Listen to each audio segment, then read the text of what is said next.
అధ్యక్షురాలు వైఎస్ శర్మిలారెడ్డి గారు అనంతపురం జిల్లా కాంగ్రెస్ పార్టీ అధ్యక్షునిగా నాకు బాధ్యతలు అప్పగించినందుకు మొట్టమొదటిసారిగా ఆయనకు కృతజ్ఞతలు తెలియజేస్తున్నాం.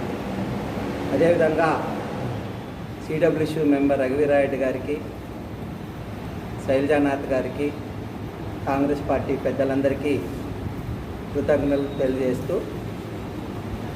మరి ఈరోజు ముఖ్యంగా కాంగ్రెస్ పార్టీ వైస్ ప్రెసిడెంట్గా ఎన్నికైన సత్యం గారికి శుభాకాంక్షలు తెలియజేస్తూ కాంగ్రెస్ పార్టీ రాష్ట్ర విభజన తర్వాత ఆంధ్ర రాష్ట్రంలో పూర్తిగా నిర్వీర్యమైన విషయం మనందరికీ తెలుసు. శర్మిలారెడ్డి గారు గత ఎన్నికలకు ముందు బాధ్యతలు చేపట్టిన తర్వాత రాష్ట్రంలో కాంగ్రెస్ పార్టీ శ్రేణుల్లో మరోసారి ఉత్సాహం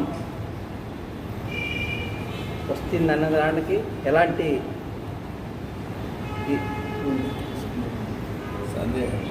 సందేహం లేదు.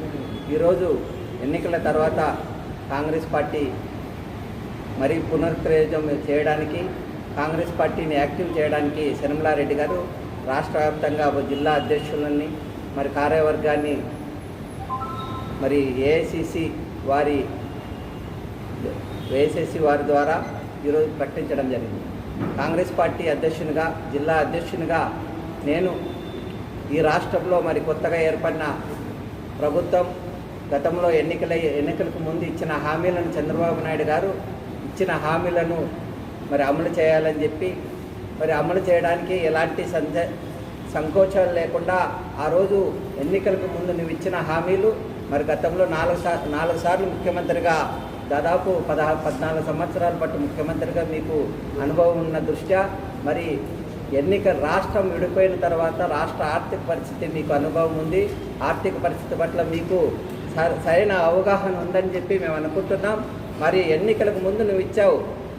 గతంలో వైఎస్ఆర్సీపీ కాంగ్రెస్ పార్టీ జగన్మోహన్ రెడ్డి గారు హామీలు అమలుపరిచిన తర్వాత రాష్ట్రాన్ని అప్పుల పాలు చేశాడని చెప్పి ఎన్నికల ముందు విమర్శించిన మీరు ఆ రోజు ఎన్నికలకు ముందు ఇచ్చిన హామీలను ప్రభుత్వం వచ్చిన తర్వాత అమలు చేయడానికి ఇబ్బందిగా ఉంది.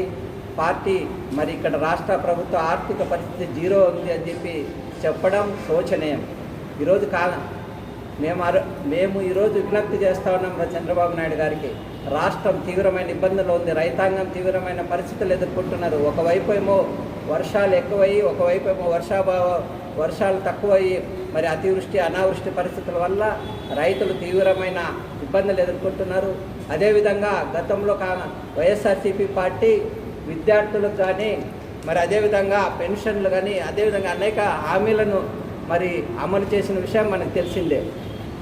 ఆ రోజు ఆర్థిక పరిస్థితి తీవ్రంగా ఉన్నప్పటికీ జగన్మోహన్ రెడ్డి గారు కొన్ని సమస్యలు ఎదుర్కొంటున్నప్పటికీ మరి విద్యార్థులకు అమ్మ ఒడి అని చెప్పి ఒక్కొక్కరికి 15,000 ఇస్తే మీరు దాదాపు ఇంట్లో ఉన్న ఎంతమంది ఉంటే అంతమందికి మరి అమ్మ ఒడి మరి తల్లి దీవెన అని చెప్పి మేము ఇస్తామని చెప్పారు.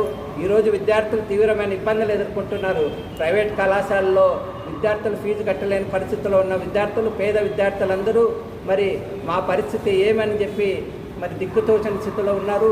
మీరు వెంటనే కనీసం గత ప్రభుత్వము ఒక్కరికి ఇచ్చినంత విధంగానైనా మీరు విద్యా దీవెన మరి ఇవ్వాలని, తల్లి దీవెన చెప్పి ఇవ్వాలని చెప్పి మేము కాంగ్రెస్ పార్టీ తరఫున కోరుకుంటున్నాం. అదేవిధంగా మరి విజయవాడలోను, తూర్పుగోదావరి జిల్లాల్లోనూ అతి వర్షం వలన ఇబ్బందులు పడుతున్న రైతాంగాన్ని, ప్రజలను వెంటనే ఆదుకోవాలని మరి రైతాంగానికి మరి ప్రతి రైతుకు ప్రతి ఎకరాకు 30,000 చొప్పున ఇవ్వాలని చెప్పి కాంగ్రెస్ పార్టీ కోరుతా ఉంది.